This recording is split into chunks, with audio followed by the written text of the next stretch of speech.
In 2024, I highlighted 22 of the most affordable housing markets in the country with price to income ratios of 3 and under, meaning that the value of the presented homes were equal to 3 years of the median income in that market. This was in contrast to some of the most expensive housing markets in the country, including Los Angeles at 12, Glendale, California at 15, Palo Alto at 19, and Newport Beach at 25. In my Get Ahead 1 Year Later series, we'll see just how much the most affordable real estate in the country sold for. And in this video, we'll revisit Lawton, Oklahoma. We'll start with 7206 Southwest Stratford Avenue. And this property was listed at $172,500. And it sold on September 30th of last year for $194,757.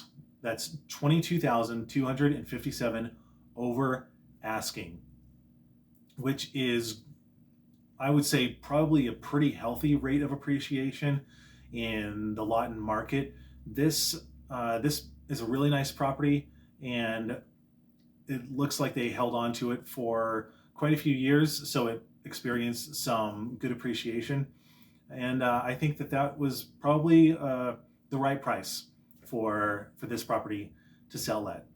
The second property is 2309 Northwest Robinhood Drive, and it was listed on June 21st of last year at $170,000 and sold about 3 months later on September 4th for $170,000. So right on the money. They priced this house perfectly for the market. There was a buyer that came in less than 90 days and closed on that at exactly asking price. I love to see that. You know that the market is really healthy when you can sell a house under 90 days for asking price. The third house is 6907 Southwest Cherokee Avenue. It was listed on June 5th for $172,500. This house, days on market, was 319, so almost an entire year. And it is actually still under contract right now. It hasn't sold yet, so we're going to see what happens with this one. I will probably come back around to it in one of the future Get Ahead videos and follow up with that and let you guys know what's going on with that one. Wouldn't it be cool if it sold for $172,500? I think that would be a perfect situation. The next house is 5014 Southwest Country Club Drive, and it was listed on June 19th of last year for $159,900. And it sold on August 9th for $165,011. So that sold for about $5,000 over asking. That is the sign of some healthy appreciation going on in this market. It's not 30,000 over, it's not 50,000 over like some big metro areas that experienced really unnatural growth, forced appreciation through flipping, and a lot of cash buyers moving into the market, being really competitive and wanting to buy to beat people out. 5,000 is a healthy appreciation rate, I think, for this market. The next house is 704 Southwest Jefferson Avenue. It was listed on July 11th of last year at $170,000. The listing was removed on August 5th, just about a month later, just less than a month later. And the Zestimate is $68,617. That is a drop in $101,000 that the Zestimate is. So looking at the Zestimate, it looks like this house was way overpriced by about $100,000. And there are many houses in Lawton that are at this price point, this $68,000 price point, between $60,000 and $70,000, that are really decent houses. They might be fixer-uppers, on a spectrum of needing some love, but you can get a good house for $68,000 in Lawton. and these people were asking $170,000 for this. So they were really shooting the moon on this one, and maybe they knew it, and I don't know what their situation was. Maybe they weren't motivated enough because they removed it. They took it off the market. So I'm going to keep an eye on that one, and we'll see what happens with that in the future. The next house is 1201 Southwest 63rd Place, and it was listed on July 8th of last year at $159,900 and is sold on December 30th for $143,000, about $17,000 under asking.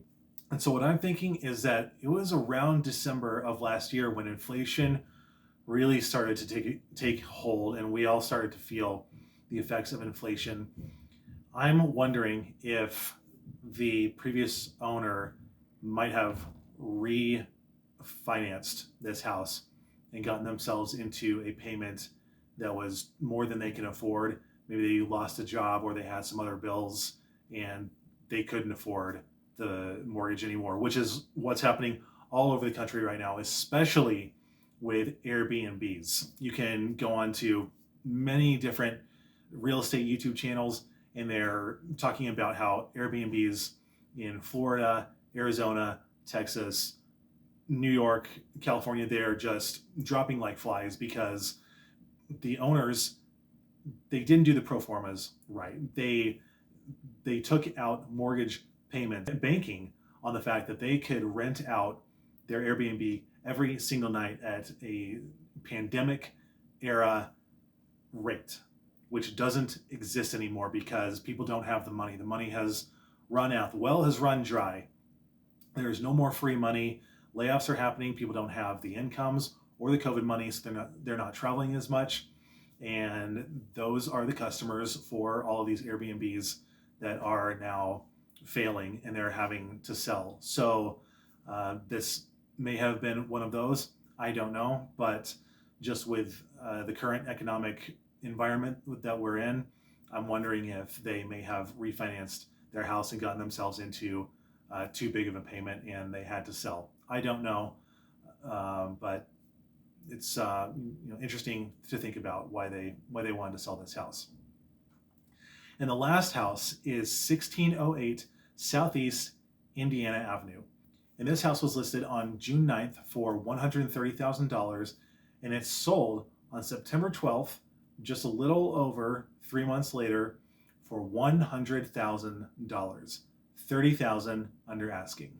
Now that's not the best part. The best part is that it was relisted just a few months later. It was relisted 4 months later at $192,000, 92% higher than what they had previously bought it for 4 months later. Can anyone say flip? Can anyone say fix and flip? That's what this is. The person buys it and wants to resell it 4 months later for almost 100% profit. That's a flipper right there. And the homes on each side of this one are 1606 and 1610, that Southeast Indiana Avenue, and are estimated at $180,000 and $138,000 respectively. And they've been owned for years. So these have appreciated with the market in a gradual, healthy way. And 1608 was sold at a deep discount for $100,000. So this buyer got a great deal and wants to make a 92% profit on it. You know me, I'm generally critical of fix and flips about as much as I am critical of Airbnbs. I think that they force appreciation too quickly in a market, and it affects the property values and tax reassessments of all the comparable houses adversely. My research shows that the immediate comps averaging this house is $152,180. 1606 Indiana is approximately 1,900 square feet, so the higher value of $180,000 makes sense, but 1610 Indiana is about 1,300 square feet, the same as 1608, but 1608 thinks it's worth $11,000 more than a house with 600 more square feet. So this buyer really wants to shoot the moon at $192,000. So if this house, 1608 Indiana, sells for asking price, everyone in the neighborhood will know who to thank for their increasing tax bills. This will be the guy. And this is the kind of forced appreciation that has made so many metro areas unaffordable over the past 2 years. In Douglas County, Colorado, which is close to where I lived, during the reassessments in 2023, the amount of appeals on property valuations increased 300%. 300% increase in people coming to the county assessor and saying, have mercy on me. I cannot afford this, this property tax valuation increase. Now I might like to refinance my house and pull that new equity out and feel that wealth, but I don't want to have to pay the tax assessment on this new valuation. And the reason this all happened was because so many wealthy cash buyers from the coasts, from California, from New York, from Chicago, even maybe from Texas, moved into Douglas County to pay cash to beat out the competition, making values abnormally skyrocket. I wouldn't pay more than $155K for this house. And so that's one of the reasons I want to make this follow-up series, is to look at the buying behaviors to see if these properties are being bought by owner occupants or by investors, fix and flippers, anyone who's crazy enough to start an Airbnb. It will be really interesting to see how much people can get for their properties, what kind of value buyers see in metros like Lawton, Oklahoma, with a PIR of 3 instead of Austin, Texas, or any other really popular household legacy brand city like Denver or Chicago or Minneapolis, Las Vegas, or Phoenix. The really popular ones where everyone wants to be. You never really hear about Lawton, and I think that Lawton likes it that way. I hope that they're not upset with me bringing attention to their market, because again, I don't really like fix and flip. I think that it is just as unhealthy for the housing market overall as Airbnbs. I think that it forces appreciation too quickly. It makes property taxes go up, as well as the payments on these houses, faster than the wages can keep up, which is one of the major problems we have as a country right now. The wages have not kept pace with the housing appreciation rates. So this property, 1608 Indiana, I hope that this is rare. I hope that this is just an exception rather than the rule in Lawton, Oklahoma. I wouldn't like to see families who will be owner occupants and put their kids in school in Lawton have to pay massive tax increases. That would be unfortunate, because Lawton is a really beautiful place. And I wouldn't want to see it turn into one of those markets that are appreciating too quickly and forcing people out. So that is all I have for you today on this video. I hope you enjoyed it. Remember to like, subscribe, comment below, share your thoughts on this stuff, guys. I would really love to know your experience if you've bought a house or if you've sold a house, if you're considering moving to an affordable market like Lawton, Oklahoma, or any of the other videos that I featured last year. I would love to hear your comments. But remember to like, subscribe, comment below, and don't give up when you can get ahead.